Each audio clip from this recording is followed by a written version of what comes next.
Good morning students. आज का अपना विषय राग वर्गीकरण का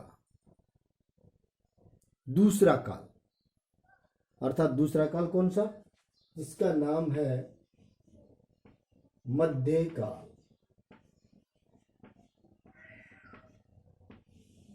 ये समय रहेगा जिसमें टाइम आता है 800 से 1800 वर्ष तक, 1800 ईस्वी तक।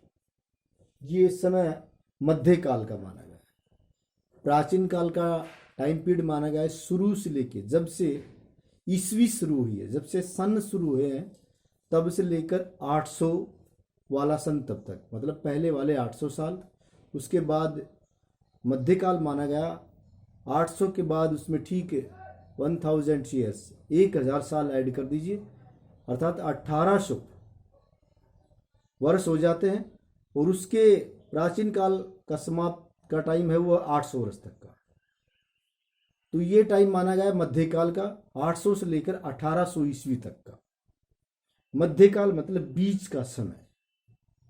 इस समय में अपने संगीत में कैसी कैसी मान्यताएं थी और कैसा कैसा प्रचलन हुआ करता था, इसके बारे में आज इस विषय पे बात करेंगे। और मुझे पूरी आशा है कि आप बड़े ध्यान से सुनेंगे और सुनने के बाद इसको अपनी नोटबुक में जैसा लिखा उसको पढ़ने की कोशिश करेंगे, फिर उसके तुरंत बाद आपको याद हो जाएगा। कभी भी हार नहीं माननी है, क्योंकि ऑलवेज बी पॉजिटिव। कोई व्यक्ति शुरुआत में ही सोच के बैठ जाए कि मुझसे ये नहीं होगा तो नहीं होगा, लेकिन ये सोच के बैठना कि हाँ मैं इसको कर सकता हूँ, आई विल डू इट, मैं इसे करूँगा, पक्का करूँगा, ऐसा सोचेंगे कि ये हो जाएगा तो हो जाएगा। Nothing is impossible. इम्पॉसिबल की स्पेलिंग को थोड़ा सा अलग अलग कर दें तो आई एम पॉसिबल बन जाता है। असंभव कुछ नहीं है। अगर इंसान ठान ले तो असंभव कुछ भी नहीं है। इसलिए राग वर्गीकरण से घबराना नहीं है, बहुत सिंपल है। अगर इसके अंदर घुस के समझेंगे तो समझ में आ जाएगा। किसी को जानना है तो उसके पास बैठना पड़ेगा। दूर से हम किसी को भी नहीं जान सकते, चाहे ये सामाजिक व्यवस्थाओं में ऐसी बात है।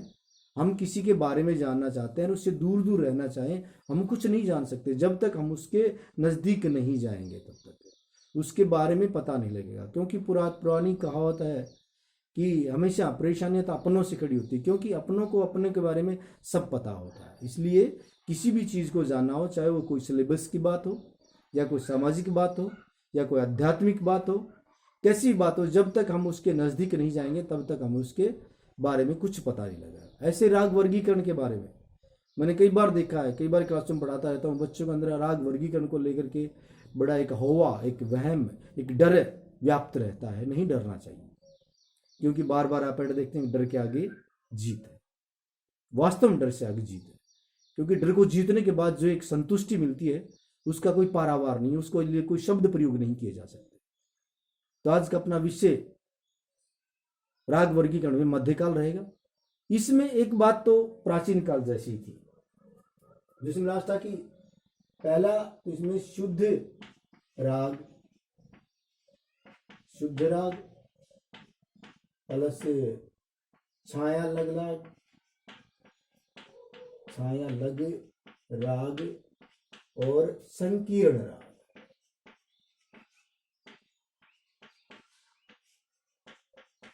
ये 3 रागों का एक पैटर्न था प्राचीन काल का ही। उसमें क्या बात थी कि जो बातें प्राचीन काल में थी कि शुद्ध राग किसे कहते हैं, जिसमें किसी की छाया नजर नहीं आती हो, जो इंडिपेंडेंट हो, अपने स्वरों से पहचाना जाए, जैसे राग भैरव शुद्ध राग कहलाता है। छाया लग राग किसे कहते हैं, जिसको 2 रागों के मेल से बनाया गया हो, जिसे 2 रागों के मेल से बनाया गया हो और जिसमें दूसरे रागों की छाया नजर आती हो। ऐसा लगता हो कि जैसे दूसरा राग बज रहा है और बजाया दूसरा जा रहा है। आप सुन कोई और राग रहे हैं, लेकिन लग रहा है कि उस राग से मिलता जुलता राग है, इसलिए उनको कहा जाता है छाया लग राग जय जयवंती। और संकीर्ण राग में आता है वह राग जो शुद्ध राग और छाया लग राग दोनों के मेल से बनता हो, अर्थात दो इसमें राग होते हैं, एक ये राग हो, अर्थात तीन रागों को, मिश्रित रागों को, तीन रागों के मेल से बनाया हुआ राग संकीर्ण राग कहलाता है। राग पीलू, मिश्र, भैरवी, ऐसे अनेक राग हैं जो अनेक मिश्रण से बनाया। इसका जिक्र क्यों किया कि प्राचीन काल में ऐसी मान्यता थी रागों के बारे में, ऐसा पैटर्न बना हुआ था कि शुद्ध राग, छायालग राग, संकीर्ण राग। यही पैटर्न मध्यकाल में भी एज इट माना गया। लेकिन धीरे धीरे जो समय बीतता चला गया, क्योंकि मध्यकाल का टाइम पीरियड 1000 वर्ष का है, इसमें धीरे धीरे जो टाइम पीरियड बीतता गया तो लोगों ने इस प्रक्रिया को धीरे धीरे, इसके मानने वाले लोग कम होते चले गए। फिर एक प्रक्रिया और उत्पन्न हुई जिसका नाम है, ये तो थी क्या चीज प्राचीन काल वाली, इसका नाम था राग रागिनी। राग रागिनी वर्गीकरण।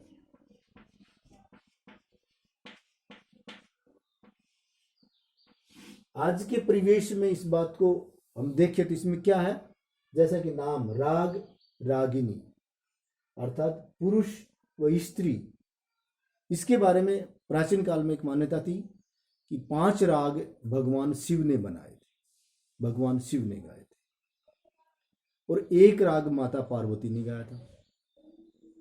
तो जो राग शिव ने गाए थे उनको पुरुष राग कहा गया, और जो राग माता पार्वती ने गाया था उसको स्त्री राग कहा गया।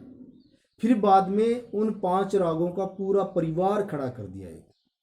5 राग, उनके 6 रागनियां, फिर उनके 8 बेटे, फिर उन 8 बेटों की, एक बेटे की 8 पुत्र वधुएं, इस तरह एक पूरा बड़ा फैमिली खड़ा कर दिया गया। एक संगीत का परिवार बना दिया था। रागों को भी जिस तरह हमारे समाज में व्यवस्था है, इसी तरह रागों का भी एक प्रचलन शुरू होगा। ये राग, इसकी ये पत्नियां हैं, इसके ये बेटे हैं, उन बेटों की ये पत्नियां, फिर उसके पुत्र, एक पूरा लंबा चौड़ा एक परिवार खड़ा कर दिया गया। उसे कहा गया राग रागनी वर्गीकरण। तो इसमें अलग अलग विचारधाराएं थी। जैसे शिव विचारधारा के मानने वाले लोग, एक शिव विचारधारा जिसको संगीत में मत कहा जाता है। मत का मतलब विचारधारा होता है, अपने मानने, मैं क्या मानता हूं, मेरा मत क्या है, इस विषय में मैं क्या कहना चाहता हूं। ऐसे कई बार कहा जाता है ना, ये आपका इस विषय में क्या विचार है, इस विषय में आपके क्या विचार हैं। प्रत्येक व्यक्ति के एक ही विषय में अलग अलग विचार मिलते हैं, तो इसलिए उस विचार को मत कहा गया। संगीत में एक पहला मत माना गया शिव मत, पहला शिव मत अर्थात शिव की विचारधारा।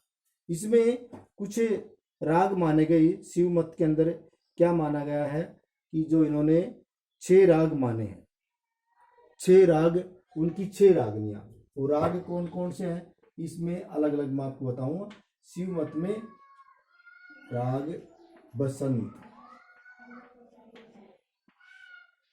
राग श्री, राग मेघ, राग पंचम, राग नट नारायण और राग भैरव।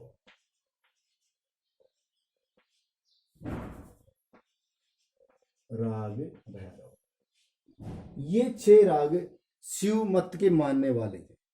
उन्होंने 6 रागों को माना कि शिव मत में ये 6 राग होते हैं।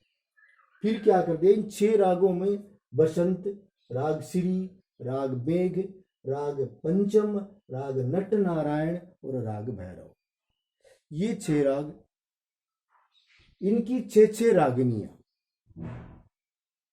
इनकी 6 रागनियां, और फिर उनके 8 पुत्र और 8 पुत्र वधुएं, बेटों की पत्नियां, एक पूरा परिवार खड़ा कर दिया।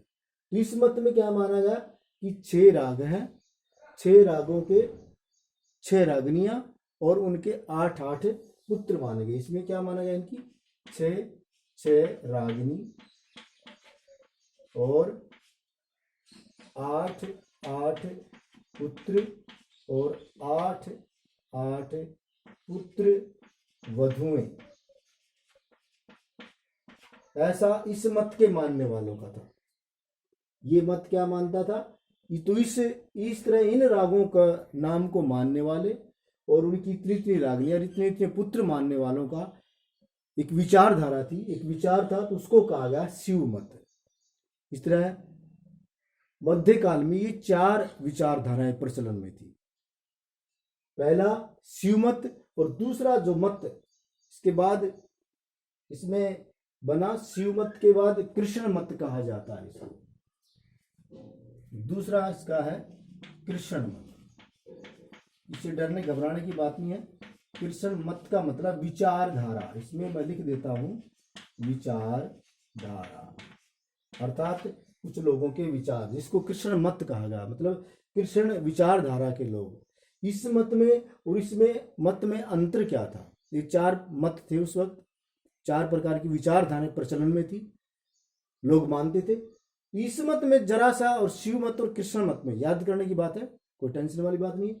जो शिव मत में थे और कृष्ण मत में वही राग एज इट इज माने गए। इसमें सिर्फ क्या लिखना है अपने को, कृष्ण मत लिख के, कि जो शिव मत में राग माने गए हैं बसंत, श्री, मेघ, पंचम, नट, नारायण, भैरव, ये राग 6 राग एज इट इज शिव मत वाले ही माने गए हैं।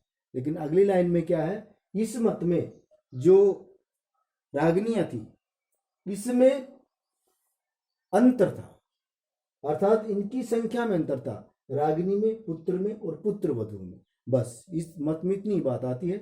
ये मत में एज इज इन सभी रागों को माना गया, बसंत, श्री, मेघ, पंचम, नट, नारायण, भैरव, ये राग शिव मत के समान माने गए हैं इस मत में। लेकिन इसमें राग, रागिनी, पुत्र, वधुएं, इनके संख्याओं में अंतर था। ये उस मत को कहा गया कृष्ण मत, जिसमें शिव मत के समान ही, शिव मत के समान राग माने गए हैं, अर्थात 6 राग माने गए हैं, और राग, रागिनी और पुत्र वधुओं के संख्याओं के बारे में अंतर है। ये होगा कृष्ण मत। उसके बाद जो चौथा मत आता है, चौथी विचारधारा, तीसरी है भरत मत। भरत मत, ये भरत की विचारधारा के बारे में। इसमें क्या माना गया? इसमें 6 राग माने गए हैं। नंबर 1 भैरव, दूसरा मालकोश, तीसरा हिंडोल, चौथा श्री, पांचवा दीपक और छठा मेघराग।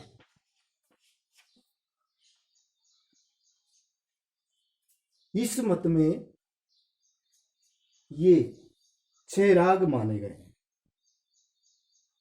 भारत मत में 6 राग कौन से? भैरव, मालकोश, हिंडोल, श्री, दीपक, मेघ।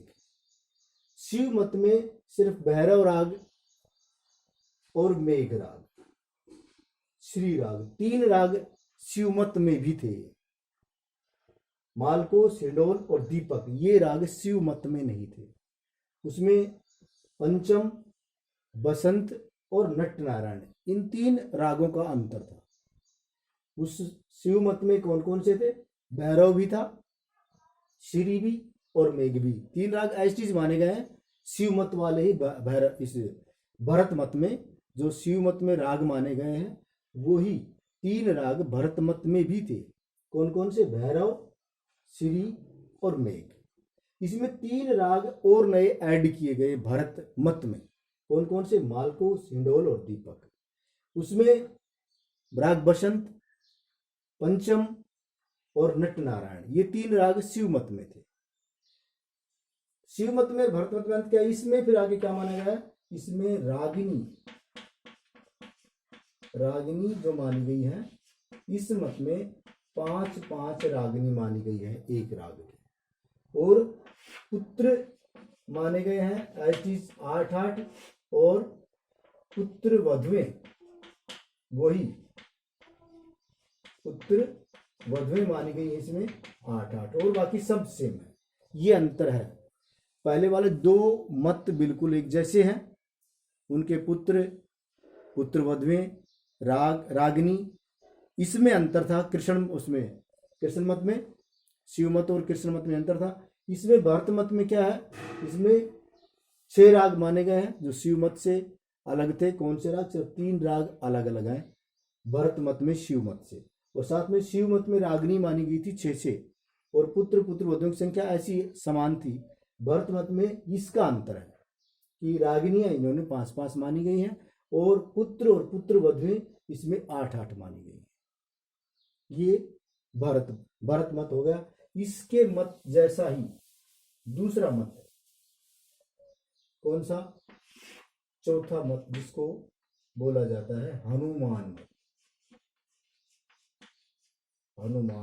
मत, अर्थात हनुमान की विचारधारा।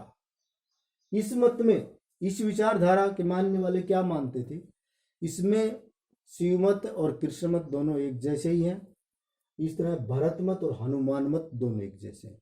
इसमें क्या माना गया है कि राग तो सभी समान माने गए, ऐसी चीज माने गए हैं जैसे भरत मत माने।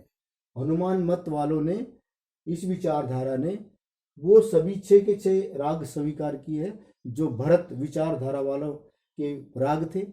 अंतर कहाँ है? हनुमान मत में और भरत मत में वही संख्या वाला अंतर है। किस किस में? रागिनी की संख्या, पुत्रों की संख्या और पुत्र वधुओं की संख्या। एक जैसी बात अगर गौर करेंगे तो यही अंतर शिव मत और कृष्ण मत में है और यही अंतर भरत मत और हनुमान मत में है। शिव मत कृष्ण मत में भी एक ही बात है। शिव मत के जो राग थे वो कृष्ण मत वालों ने एज इट इज माने हैं, वैसे के वैसे माने हैं। रागिनी पुत्र वधुओं की संख्या मंत्र उसमें, यहां भी ऐसी बात है। भरत मत और हनुमान मत, भरत की विचारधारा वाला और हनुमान की विचारधारा वाला जो मानने वाला समुदाय, उसमें क्या है? उन्होंने राग भरत वाले राग हनुमान मत वालों ने माने हैं, यही माने हैं 6 के 6 राग। लेकिन वही अंतर है, रागिनी पुत्र और पुत्र वधुओं का अंतर है इस मत में। बस ये 4 मत हैं। पहला शिव मत, दूसरा कृष्ण मत, तीसरा भरत मत, चौथा हनुमान मत। इसी मत के बारे में क्या है? विचारधारा मानना। हर किसी के बारे में सबकी अपने अलग अलग विचारधाराएं होती है। कोई चीज किसी एंगल को किसी तरफ से देखता है, कोई किसी चीज को किसी तरफ से देखता है। हम एक संख्या के बारे में 6 है, ये आप इसको जमीन पर लिखिए 6 को, ऐसे यूं।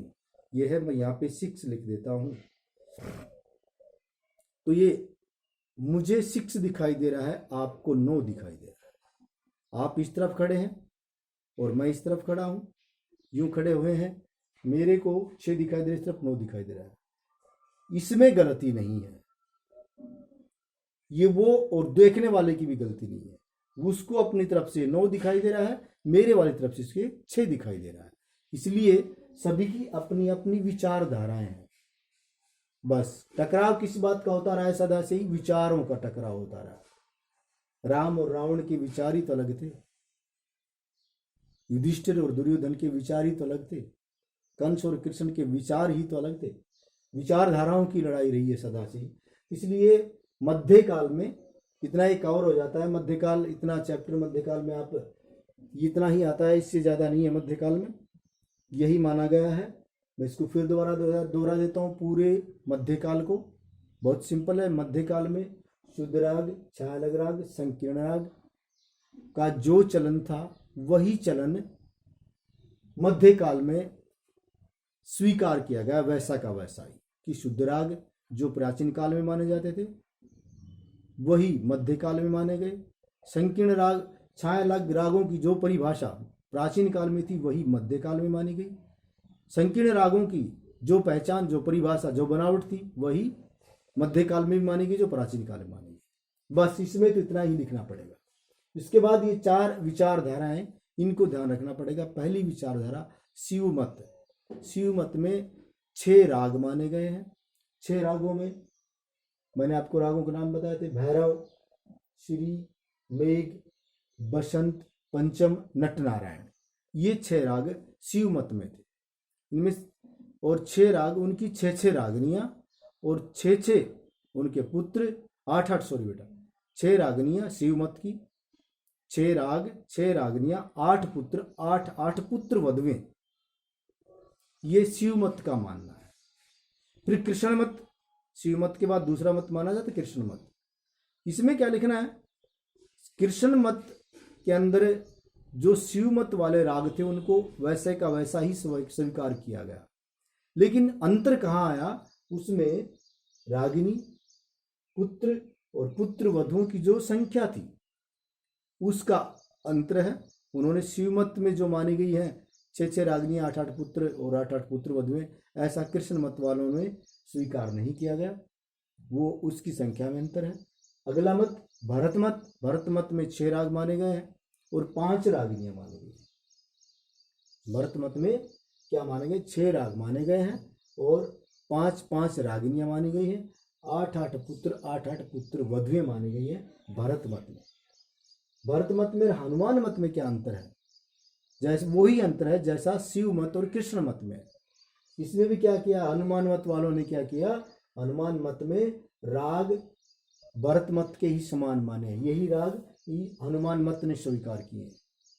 और इसमें भी क्या है, रागिनी, पुत्र और पुत्र वधुओं की संख्या में अंतर है। बस इतना इस मत में आता है। तो ये हो गया आज का अपना मध्यकाल।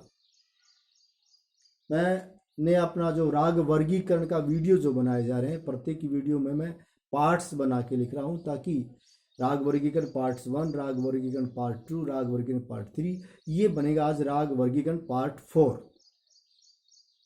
क्योंकि आपको पढ़ने में और वीडियो ढूंढने में सुविधा हो जाए, ताकि थोड़ा थोड़ा याद करें, थोड़ा थोड़ा भी याद करेंगे तो भी सफलता मिल जाएगी। इसके बारे में एक छोटी सी कहानी वीर शिवाजी के बारे में आती। जब बार बार उसने मुगलों के ऊपर युद्ध करने की कोशिश की, तो क्या किया बार बार कि एक बार उनकी सारी सेना हारने के बाद किसी गांव में बुढ़िया के पास पहुंचे और खाना मांगा, तो बुढ़िया ने उनको भात बना के दिया, चावल बना के दिए। भूखे थे वीर शिवाजी और चावल उनके थाली में सामने परोसे गए, तो वीर शिवाजी ने तुरंत उनको भूख लगी, जल्दी से खाना शुरू किया, तो जो ही हाथ चावलों में डाला तो हाथ जल गए, चावल गर्म थे। बुढ़िया देख रही थी, उसने कहा अरे तो तू वीर शिवाजी की तरह मूर्ख है।